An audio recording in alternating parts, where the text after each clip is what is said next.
आज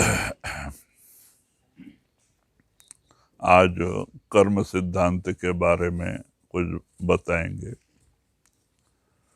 कहते हैं काल ने दुनिया बनाई, तीन लोक का रचना किया और रचना करके कर्म प्रदान कर दिया। जो जीव जिस भी शरीर में बैठ के जैसे जैसे कर्म करता है, आगे उस कर्मानुसार उसको आगे शरीर मिलता है। लेकिन मानव शरीर को प्रमुखता दिया है कि मानव शरीर को काल ने भी इस ढंग से बनाया है कि इसके अंदर जो कुछ बाहर रचना है सब अंदर में भी रच के परमात्मा से मिलने का रास्ता भी इसी के अंदर रख के, और आप खुद परमात्मा भी इसके अंदर बैठा है। कहते हैं मालिक से मिलने का रास्ता भी है, परमात्मा भी है। तो इसीलिए कहते हैं कि इंसान अगर कर्म करे, अभी आया उसका, अगर कर्म करे तो कर्म करके गुरु के बताए हुए रास्ते पे चल के मुक्त भी हो सकता है, और मन के दायरे में कर्म करके निचले शरीर में भी जा सकता है। कुछ लोग मन के दायरे में कर्म करके पाप ज्यादा करके नरकों में भी चले जाते हैं जीव, अपने कर्मानुसार ही। कुछ लोग पुण्य दान पूजा पाठ तीर्थ व्रत करके अच्छा सत्कर्म करके मानव शरीर के अधिकारी हो जाते हैं। और भी कुछ लोग अपने मन के दायरे में और भी चोरी चमारी ऐसा वैसे कर्म करके 84 के जेल खाने में चले जाते हैं, पेड़ पौधों के शरीर में, कीड़े मकोड़े के शरीर में, पशु पक्षी के शरीर में। ये सब कर्मानुसार काल ने बनाए हैं। तो और ये कर्म 3 प्रकार के होते हैं। एक क्रियामान कर्म। क्रियामान कर्म उसको कहते हैं जो हम इस शरीर में जब से पैदा होते हैं मरने दम तक इस शरीर में बैठ के जो भी कुछ कर्म करते हैं उस कर्म को क्रियामान कर्म कहते हैं। और दूसरा प्रारब्ध कर्म। प्रारब्ध कर्म वो कर्म है जो हमने पिछले जन्मों में किए हैं और कुछ संचित से निकाल के दोनों मिला करके प्रारब्ध काल तैयार करता है, और उसी के ऊपर हमें ये शरीर मिलता है। और उसी प्रारब्ध कर्मानुसार हमारे विचार भावनाएं, और हमें यहाँ सुख दुख हानि लाभ मान अपमान जो कुछ भी यहाँ मिलना है सब हमारे प्रारब्ध कर्मानुसार ही मिलता है। जो भी कुछ कर्म कहते हैं, कर्म करिमा लिख दिया अब कुछ लिखा न होए, मासा घटे न तिल मासा बढ़े न तिल घटे, जो लिखा सो होए। कहते हैं कि हमारे प्रारब्ध कर्मानुसार ही विधि बच्चा पैदा होने के पहले लिख के भेज देता है, उसमें से कुछ घटाया बढ़ाया नहीं जा सकता है। जो कुछ लिखित है वो होके ही रहता है। आपको मालूम है कि राम जैसे अवतार पुरुष होके भी और उनके जो भाग्य में वनवास लिखा था 14 साल का, तो उनको भी वनवास जाना पड़ा, वो भी उसको टाल नहीं सके। उसी टाइम राजा दशरथ के जो मुहूर्त समय निकाला गया था उसी मुहूर्त समय में राजा दशरथ के प्राण गए और राम वनवास को निकले। तो कहते हैं कि जो भी शरीर में आता है, चाहे वो मानव हो या देवता हो अवतार हो, जो भी शरीर में आएगा उसको प्रारब्ध कर्म का जो हिसाब है वो देना ही पड़ता है। जीव कर्म के वो साथ लाचार है, उनको भी हिसाब देना पड़ता है। तो इसीलिए महात्मा कहते प्रारब्ध वो कर्म है जो काल हमारे भाग्य विधि में लिखा है वो हटाने से नहीं हटता है, और जीव उसको कर्म का हिसाब चुका के ही भोग के ही जाना पड़ता है। इसीलिए महात्मा कहते हैं कि भजन सुमरन करो। भजन सुमरन करने से हमारे क्रियामान कर्म तो कटते जाते हैं, जिसका हिसाब हमें अंत समय चुकाने की जरूरत नहीं पड़ती है। प्रारब्ध का तो हिसाब हमें देना ही पड़ता है। तो इसीलिए प्रारब्ध। और तीसरा संचित कर्म है। संचित कर्म वो है कि जब जब हमें मानव शरीर मिलता है, काल हमारे किए कराए कर्मों में से कुछ निकाल के बैंक बैलेंस वो ब्रह्म में जमा करके रखता है, और सबका कर्म वो कुछ निकाल के वहाँ जमा करते जाता है, उसको ही संचित कर्म कहते हैं। लेकिन वो संचित कर्म जब हम गुरु की कृपा से संसाधन करके जब ब्रह्म में हमारी रूह पहुँचती है, तो वो संचित कर्म भी वहीं खत्म हो जाते हैं और पार ब्रह्म में जाके जीव निर्मल हो जाता है। मानसरोवर स्नान करके इसके जो कुछ थोड़े बहुत आवरण थे वो भी उतर जाते हैं, जीव निर्मल और पवित्र हो जाता है, आत्मा नंगी हो जाती है और आत्मा के अंदर से 12 सूर्य का प्रकाश बाहर आने लगता है और आत्मा हंस कहलाती है। तो एकदम निर्मल और पवित्र पार ब्रह्म में जाके आत्मा होती है। इसको अपने तब आत्मा को सोझी हो जाती है, अरे मैं तो सतपुरुष की अंश हूँ, मेरा देश सतलोक सचखंड है, मुझे अपने पिता से मिलना है। विरह पैदा होती है आत्मा को अपने पिता से मिलने की। तो कहते हैं कि कर्म का चक्कर ब्रह्म तक होता है, असर होता है, और ब्रह्म में जाने के बाद संचित कर्म भी खत्म हो जाता है, आगे कर्म का चक्कर नहीं रह पाता है। तो कहते हैं ये जीव कर्म के बस में है, जो भी यहाँ उसे सुख दुख हानि लाभ मान अपमान आता है सब कर्मानुसार आता है।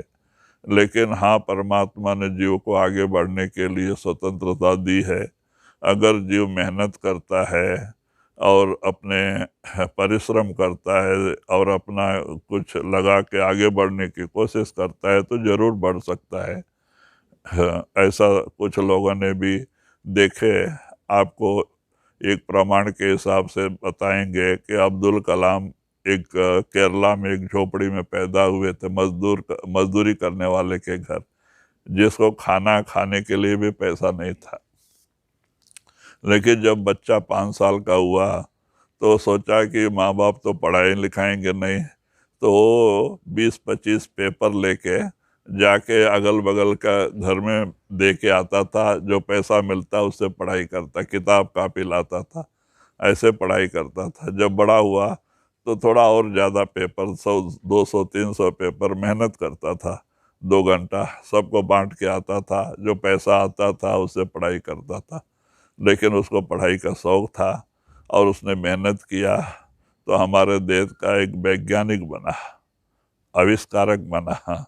और फिर देखो उसका भाग्य कि वो हमारे देश का प्रेसिडेंट होके रिटायर हुआ।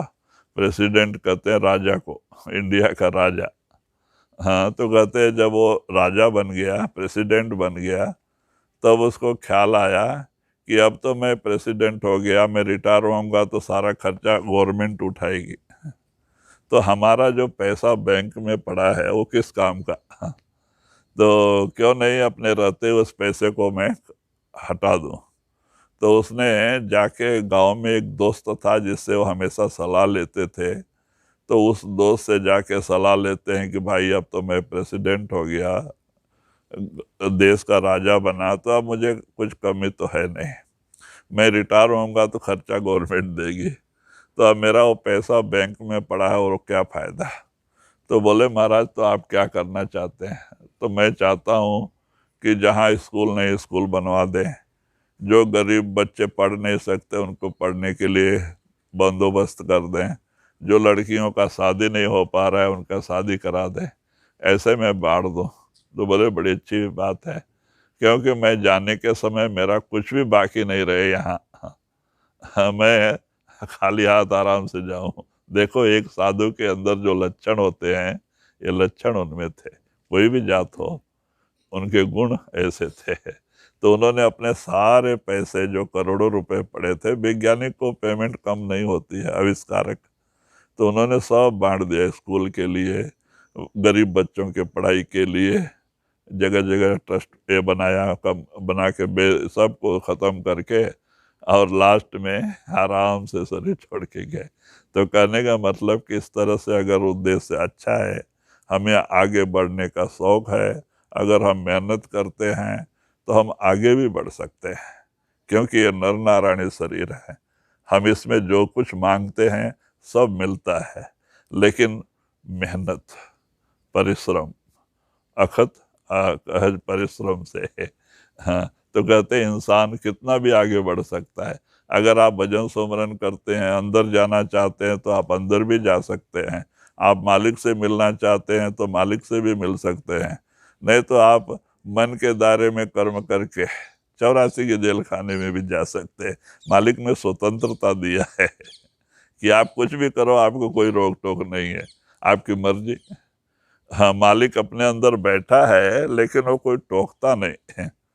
आप बुरे कर्म करो वो चुप रहता है, आप अच्छे कर्म करो वो चुप रहता है। तो उसका फल तो हमें ही भोगना है। तो इस तरह से जीव जो है कर्म के बस में है, और कर्म ही हमें राजा महाराजा बनाता है। हमारा कर्म ही हमें राजा महाराजा से निचले स्टेज में लेके जाता है, एक कर्म है। तो कर्म का हिसाब वो बहुत प्रबल है, वो किसी के हटाने से नहीं हटता है।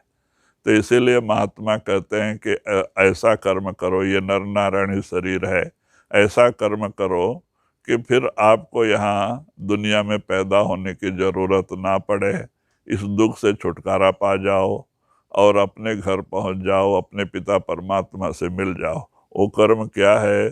संतों की शरण में जाना, उनके बताए हुए रास्ते पे भजन सुमरन करना, और दुनियावी कारोबार करते हुए भजन सुमरन करना।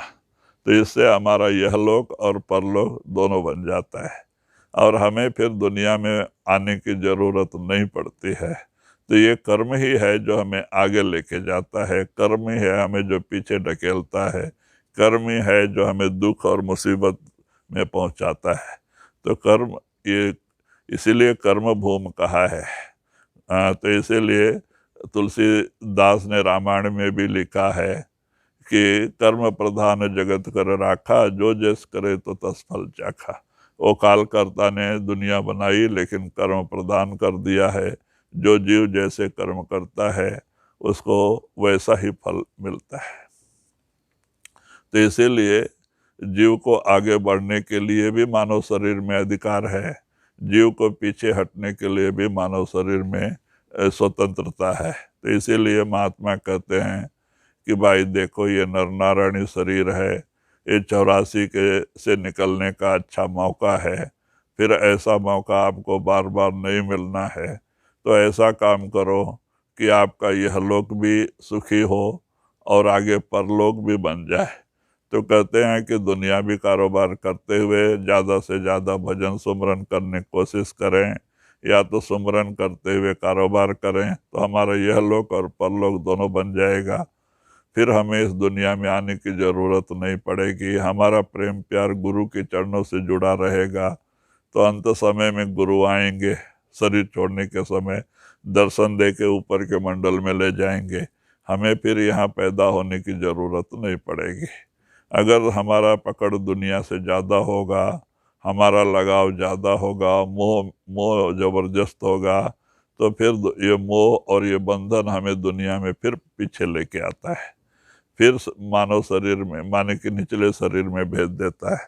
तो इसीलिए चाहिए कि, क्योंकि न्याय है जहाँ आशा तहाँ वासा, दुनिया का आशा दुनिया में लेके आता है, मालिक का आशा परमात्मा से मिलाता है। तो हमें चाहिए कि गुरु का दिया हुआ नाम सुमरन भजन रोज रोज करें, आलस नहीं करें, रोज रोज बैठें और ज़्यादा से ज़्यादा सुमरन करते हुए कारोबार करें, कि जिससे हमारा कर्म कटते जाए और मन निर्मल पवित्र होते जाए। तो आगे हमें मरने के समय वो कर्म का, क्योंकि जो भजन नहीं करते हैं वो कर्म ऐसे ही रह जाते हैं, तो मरने के समय वो कर्म बीमारी के रूप में, तकलीफ के रूप में, नुकसान के रूप में उसका हिसाब देना पड़ता है। अगर हम भजन करते रहते हैं तो क्रियामान कर्म खत्म होते जाते रहते हैं, तो उसका हिसाब हमें अंत समय नहीं देना पड़ता है, हम हंसते हुए जाते हैं। तो कहते हैं कि कर्म ही है जो मरते समय हमें आनंद से ले जा सकता है, कर्म ही है जो मरते समय हमें दुखी बना सकता है। तो कर्म प्रधान है और जीव कर्म के बस में है। लेकिन जीव को स्वतंत्रता भी है कि आप अपने जमीन में, आपको जमीन गवर्नमेंट ने दिया है, तो आप अपने जमीन में चाहे मूंगफली डालो, या तो अंगूर लगाओ या तो मिर्ची का बीज बो। अब जो बोओगे वही काटोगे। हम चाहे तो मिर्ची का बीज बो के अंगूर खाना चाहें तो हमें अंगूर नहीं मिलेगा, हमको तो मिर्ची काटनी पड़ेगी। और अगर हम अंगूर डालते हैं तो अंगूर खा सकते हैं। तो कहते ये कर्म है, जैसे कर्म करते हैं हमें वैसा उसका फल मिलता है। तो कर्म ही है हमें दुखी बनाता है, कर्म ही है हमें सुखी बनाता है, कर्म ही हमें आगे बढ़ाता है। दुनिया में कर्म प्रधान है। तो संतों ने इसीलिए कहा है कि आप ऐसा कर्म करो, निष्कर्म कर्म, आशा से रहित कर्म। आप जो भी कुछ काम करो आशा रख के मत करो, क्योंकि आशा आपको दुनिया में लेके आती है। ये है निराशा, माने कि एक ड्यूटी समझ के करो। समझ लो कि हमारी ड्यूटी है, आशा नहीं। आशा तो धोखा देती है, हम ऐसा करेंगे तो इसका फल ऐसा मिले। कभी फल की आशा करके कर्म नहीं करना चाहिए। निष्कर्म कर्म कहते हैं फल की आशा से रहित कर्म। ऐसा ही कहते हैं एक ड्यूटी समझ के करना, ये हमारी ड्यूटी है। हम जो भी आशा लगा के करते हैं वो आशा ही हमें फिर दुनिया में लाने का कारण बन जाती है। तो निष्कर्म कर्म, आशा से रहित कर्म को ही निष्कर्म कर्म कहते हैं। आशा लगा के जो कर्म करते हैं कि हम ये काम करेंगे हमें ऐसा फल मिलेगा, वो फल की आशा ना करके कर्म करते रहें तो हमें जरूर मालिक आगे बढ़ने का मौका देता है। लेकिन ऐसा कोई ऐसा दुनिया की आशा लगा के काम करते हैं तो हम दुनियावी जाल में फंस जाते हैं। अगर हम मालिक से मिलने की आशा लगा के काम करते हैं तो हम मालिक से भी मिल जाते हैं। लेकिन आशा, अभी कहते हैं कि ये दान धर्म पुण्य करने से हमको स्वर्ग मिलेगा, वैकुंठ मिलेगा। स्वर्ग वैकुंठ तो कोई मुक्ति का धाम नहीं है, वो भी भोग योनि है। जैसे यहाँ पे लोग रहते हैं वैसे वहाँ भी सूक्ष्म शरीर है, जो यहाँ तपस्या करके गई हुई आत्माएं वहाँ रहती हैं। लेकिन वहाँ पे भी शादियाँ होती हैं, वहाँ पे भी ये लड़ाई झगड़ा चालू रहता है। हाँ, वहाँ पे क्या होता है, थोड़ा उम्र उनकी बड़ी होती है, सुख ज्यादा होता है, लेकिन लड़ाई झगड़ा तो वहाँ भी है। वहाँ भी बाल बच्चे पैदा होते हैं। तो कहते हैं कि जो यहाँ है वो वहाँ भी है, खाली इतना है कि उनकी उम्र लंबी होती है। वो तपस्या करके गई हुई आत्माएं, जब तपस्या का पावर खत्म होता है फिर उनको दुनिया में ढकेल दिया जाता है मृतलोक में। फिर वो मानव शरीर में आके पैदा होते हैं, फिर कर्म करके 84 के जेल खाने में जाते हैं। तो इसीलिए कहते हैं ना कि जो है कि कहते हैं पुण्य से, तप से राज्य, राज्य से नरक। तपस्या करके राजा महाराजा बन जाते हैं, नहीं तो स्वर्ग वैकुंठ कैलाश को पहुंच जाते हैं। और पुण्य क्षीणे मृतलोक वसंते, जब पुण्य ही खत्म होती है फिर मानव शरीर में ये पृथ्वी पे ढकेल दिया जाता है, वो पैदा होना पड़ता है। और पैदा हुआ तो उसको कर्म करना ही पड़ता है, और कर्म करके वो जीव बेचारा फिर 84 का चक्कर लगाता है, नरकगामी हो जाता है। तो कहते वो कोई शाश्वत स्थान नहीं है। शाश्वत स्थान सतलोक सचखंड, वो परमात्मा वहां बैठा है। कहते इसीलिए एक बार सावन सिंह महाराज कुछ काम में लगे हुए थे और 5 बजे ऑफिस बंद हो गया और सब लोग चले गए।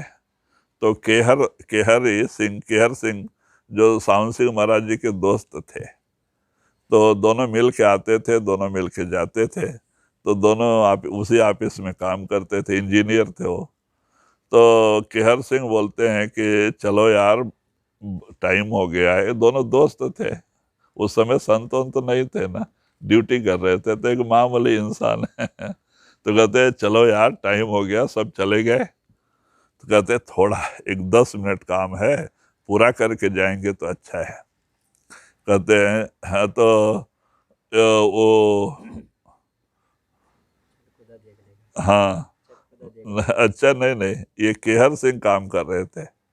सावन सिंह, सावन सिंह महाराज बोले ना, तो वो बोलते हैं कि नहीं थोड़ा सा है, 10 मिनट पूरा करके जाएंगे। तो वो बोलते हैं चलो यार खुदा खुद कर लेगा, ऐसा सावन सिंह महाराज। तो इनको चक्कर हो गया, खुदा कैसा करेगा? तो कहते हैं क्या खुदा भी दो होता है क्या? तो बोले हाँ, खुदा भी दो है। तो बाद में उनको शंका हो गया, अभी तक तो हमने सुना था कि मालिक एक है, और ये बोल रहे हैं कि खुदा दो है, परमात्मा दो है, तो और एक परमात्मा कहाँ रहता है? तो वो शर्म के मारे पूछे नहीं, गए विचार करते रहे कि अभी तो मैं अपनी जिंदगी में सुना था कि खुदा एक ही है, परमात्मा, वो सबका दाता है। तो ये बोल रहे हैं कि दो खुदा है। तो बाद में नहीं, ये सावन सिंह महाराज कहते हैं कौन सा खुदा? हाँ, तो वो कहते हैं अरे क्या खुदा भी दो है क्या? बोलते हैं हाँ, दो खुदा है। तो बाद में इनको शंका आ जाती है, तो पूछ बोला तो नहीं, लेकिन रात भर चिंता में थे, और वही चिंता में सोए केहर सिंह। तो उनको सपने में जयमल सिंह महाराज, क्योंकि वो भी कमाई करते थे, तो जयमल सिंह महाराज आके बताया कि हाँ, खुदा दो है। एक दुनिया का खुदा, जिसको काल निरंजन, जिसने दुनिया बनाई है, और दूसरा संतों का खुदा दयाल, जो सतलोक सचखंड में रहता है। तो वो दयाल है। तो तब जाके उनको तसल्ली हो गई। जब सवेरे आए तो कहते क्यों आप चिंता में थे? तो आपको बताना क्या खुदा दो होता है? तो बोले नहीं नहीं, हमें तसल्ली हो गई। तो बोलते कैसे हो गई? तो कहते महाराज आए रात को और हमें सब कुछ बता के गए सपने में। तो एक दुनिया का खुदा और एक संतों का खुदा। तो एक तो निरंजन है, काल है, जिसने तीन लोग बनाया है, उसके हाथ में है तीन लोग। और एक वो ऊपर बैठा है सतलोक सचखंड में, वो संतों का खुदा है। तब जाके बोले हाँ ठीक है अभी आपको मालूम हो गया। तब जाके उनका शंका समाधान हो गया। तो कहते एक दुनिया का खुदा, जिनको अवतार लेके बार बार दुनिया में आना पड़ता है, जो अवतार लेके आते वो खुदा नहीं हो सकते। वो तो यहाँ आके अपना ड्यूटी बजाने के लिए आते हैं। जब पुण्य कम हो जाता है, पाप बढ़ता है, तो उनको शरीर धारण करके आना पड़ता है। लेकिन जो सतलोक सचखंड बैठा वो कभी दुनिया में पैदा नहीं होता है। वो सब आत्माओं का खुदा है, परमात्मा है। ये सब आत्मा वहाँ से आई हुई है। संत वहाँ जाने की जो है कि शिक्षा देते हैं, और आत्मा को वही सतलोक सचखंड लेके जाते हैं। तो सतलोक में बैठा वो कभी अवतार लेके आता नहीं, वही सच्चा खुदा है। तो इसीलिए उस मालिक के पास कर्म ही है, जो हम कर्म करके उस मालिक के पास जा सकते हैं। राधा।